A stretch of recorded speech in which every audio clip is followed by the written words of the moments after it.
講到2026年投資界嘅話題，除咗 AI 之外，最多 KOL 提及嘅肯定係減息週期，然後就有觀眾預咗 TLT 會爆升。好多人都話買美債係送錢入袋，今年一定財息兼收。但係減息講咗咁耐，TLT 彈都冇彈一下，更加有一堆人前2-3年買 TLT， 而家都未返家鄉。點解有人收息收得好開心，有人反而蝕到入獄？今日我就同大家拆解 TLT 嘅真相，點解買 TLT 都會賺息蝕價？歡迎嚟到阿尼投資功課，我相信普通人都可以學識投資。等我陪你由零開始，一齊畫出你嘅財務自由地圖。本內容僅供資訊及教育用途，不構成財務建議。投資前請大家自己衡量風險。先簡單重溫一下債券價格同利息嘅關係。理論上，債券價格同利率係反向關係，利率升，債券價格跌；利率跌，債券價格升。當中長期債券嘅價格又比短期債券對到期收益率更敏感。如果想重溫翻點解呢個反向關係會出現，可以睇翻呢一條片噶。咁美國國債係咩嚟？簡單嚟講，就係美國政府同你借錢。美國政府一直被認為冇違約風險，導致呢種債券就長期被認為係全世界最安全嘅資產之一。美國國債嘅利率又被形容叫做無風險利率。呢種諗法喺以前係一種教科書式嘅信仰。當然，近年由於美國政府嘅信用評級下降，導致呢個信仰有啲動搖。至於呢個信仰有冇可能被推翻，呢個就係後話。國債同股票唔同，佢嘅價格係由現金流折現到今日嘅價值去計出嚟。而美國大公司嘅業績同政府國債冇咩大關係，所以債券同股市嘅相關性唔高。好多想平衡股市風險嘅朋友就會諗到要買債去平衡一下，減低整個持倉組合嘅波動。巴菲特嘅老師、價值投資之父葛拉漢 Benjamin Graham 就喺佢嘅著作《智慧型股票投資人》入面，建議防禦型嘅投資者投入一半資金去中等年期嘅高級別債券，即係5至10年嘅債券。一講起買長期國債，第一時間就會諗到 TLT。等我簡單介紹翻 TLT 係啲咩嚟。TLT 由 iShares 發行，係一隻追蹤一籃子20年期以上嘅美國國債嘅 ETF。以下係 TLT 嘅持倉。截至2026年1月8號，佢共持有45種國債。呢堆國債嘅平均收益率4.9%，而基金經理再收你管理費每年0.15%。而家 TLT 嘅股息率係大約4.4%，每個月都派息。未仔細睇之前，好多人都覺得唔錯啊！有基金經理幫你打理呢個長期國債嘅組合，又有息派。但係一般人對 TLT 有3大常見誤解，搞到唔少人買 TLT 都一直賺息蝕價。第一個誤解係覺得債券係保本嘅，所以 TLT 唔會跌，跌極就收息等到期。呢個諗法對 TLT 嚟講並唔正確。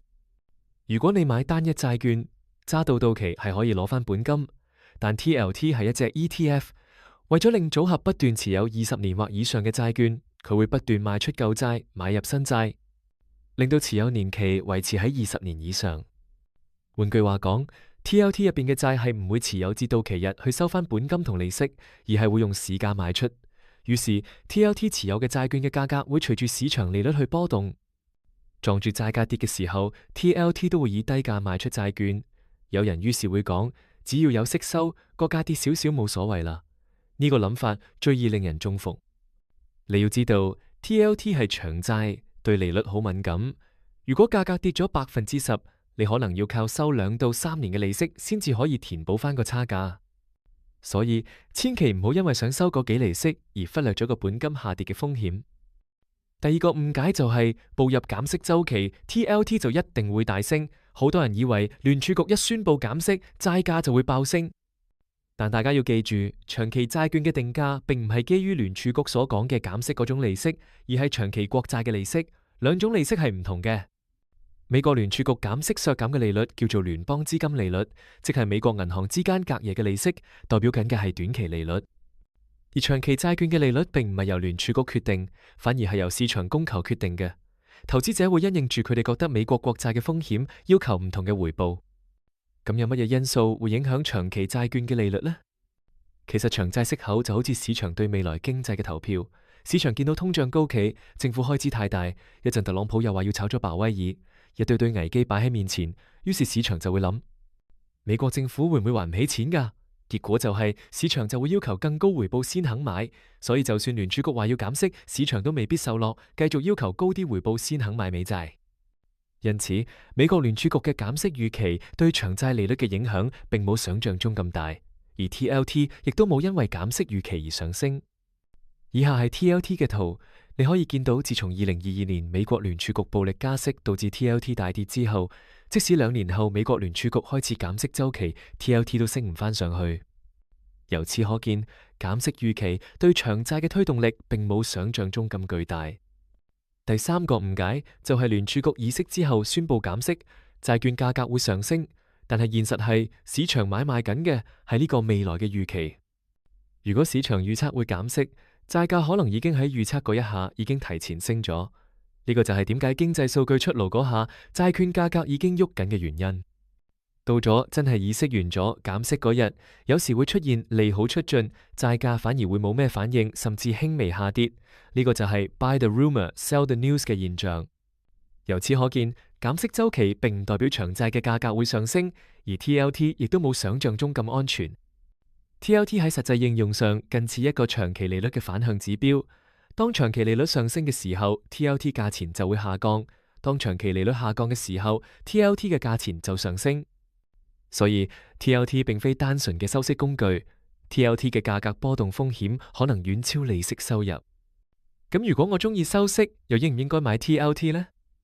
我覺得比起長債 ETF， 短債會更吸引，因為而家短債嘅利率仍然維持喺高位，都幾吸引，而波動同埋風險亦都冇長期債券咁高。巴菲特而家都持有大量短期美國國債，所以除非你嘅眼光獨到，成功預測長期債券嘅息率走勢，想炒長期債券利率下跌，否則作為想收息嘅一族，市場有其他更穩陣嘅收息選擇。例如短債係比較穩陣又安全嘅選擇，而且炒減息嘅工具有好多，有大把其他更好嘅選擇，而唔係 TLT。想重溫翻減息利好嘅板塊，可以睇翻呢條片。如果想知多啲投資短期美國國債嘅 ETF 嘅資訊，就快啲留言短債 ETF， 等我知道大家有興趣投資落短期美債嘅資訊啦。另外要留意嘅就係買債券 ETF 嘅股息稅。雖然香港人買美國 ETF 派息嘅時候會預先扣定30%嘅股息稅，但係如果個收益係嚟自債券利息，相關嘅稅係可以退翻嘅。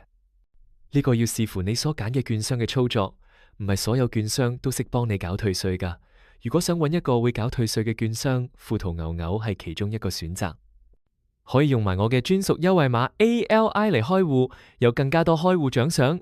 詳情可以睇置頂評論區嘅專屬連結同埋兌換優惠碼。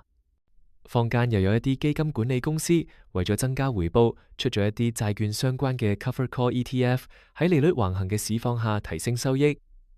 如果想我講多啲長債 ETF 嘅 Covered Call， 就快啲留言債券 Covered Call， 等我知道大家想知道呢類資訊啦。總結一下， TLT 入邊有一籃子長期國債， TLT 唔保本，因為佢會定期轉倉，並唔會將債券持有到到期，因此佢同長期國債價格息息相關。TLT 更加似長期利率嘅反向指標，當長期利率下降， TLT 會上升。而聯儲局減息對長期利率嘅關係唔大，反而其他因素，例如美國政府嘅財政赤字等等，對長債利率嘅影響更加深遠。